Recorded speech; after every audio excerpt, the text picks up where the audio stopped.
तो चलिए आज दक्षिण एशिया की कुछ बहुत ही रहस्यमय लोक कथाओं की दुनिया में उतरते हैं और इन सब मान्यताओं को हम एक लड़के की सच्ची कहानी के जरिए समझने की कोशिश करेंगे।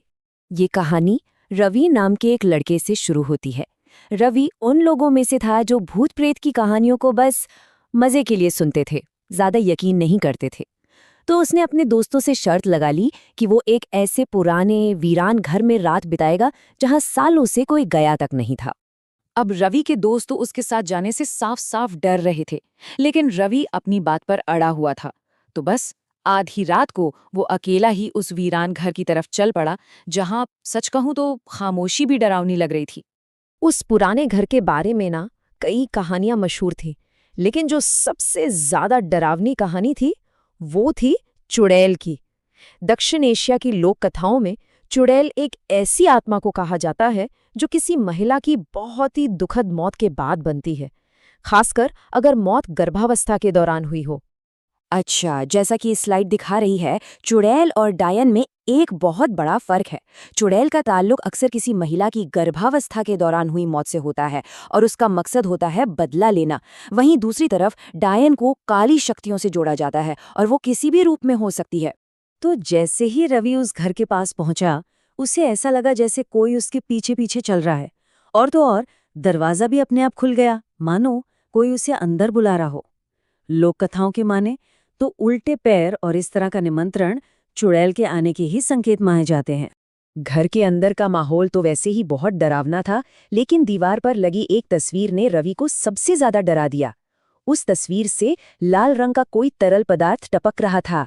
फिर वहीं पास में उसे एक पुरानी किताब मिली, जिसके पन्ने लाल स्याही से रंगे हुए थे और उस पर लिखा था, यहाँ से कोई जिंदा वापस नहीं जाता। जैसे ही उसने ये पढ़ा, घर का मेन दरवाजा जोर से बंद हो गया और वो अंदर फंस गया। ये स्लाइड इस बात पर रोशनी डालती है कि ऐसी आत्माएं अक्सर बदला लेने के लिए ही आती हैं और वो उन लोगों को अपना निशाना बनाती हैं जिन्हें वे अपनी मौत का जिम्मेदार मानती हैं, खासकर अपने ही परिवार के पुरुषों को। तभी अचानक रवि की टॉर्च बंद हो गई और वो घने अंधेरे में घिर गया। उसे ऐसा लगा कि कोई उसकी तरफ बढ़ रहा है। डर के मारे उसने दूसरी मंजिल की खिड़की से छलांग लगा दी। शायद यही उसकी जान बचाने का आखिरी रास्ता था।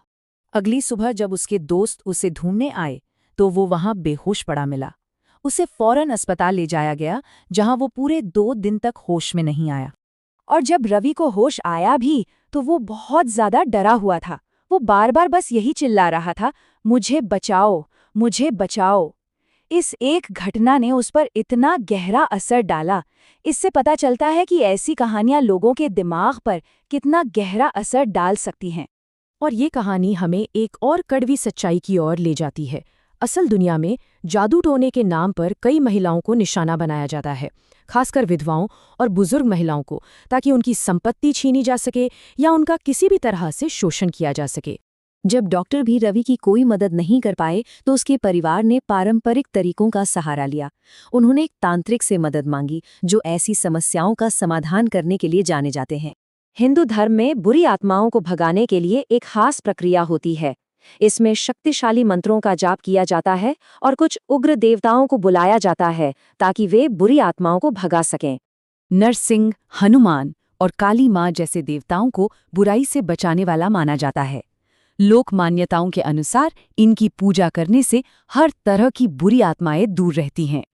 उस अनुष्ठान के बाद गांव के एक बुजुर्ग ने बताया कि उस घर में सालों पहले एक आदमी भूख से मर गया था और शायद उसी की आत्मा वहां भटकती है। इससे ये पता चलता है कि ऐसी कहानियां अक्सर अधूरी इच्छाओं और दुखद घटनाओं से ही जुड़ी होती हैं। वैसे चुड़ैल तो सिर्फ एक उदाहरण है। दक्षिण एशिया में, खासकर बंगाल की लोक कथाओं में भूतों और आत्माओं की एक पूरी दुनिया है।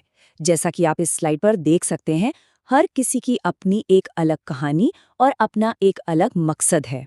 तो ये कहानियां सिर्फ हमें डराने के लिए नहीं है, बल्कि ये हमें अन्याय, बदले की भावना और हमारे समाज की गहरी चिंताओं के बारे में भी बहुत कुछ बताती हैं।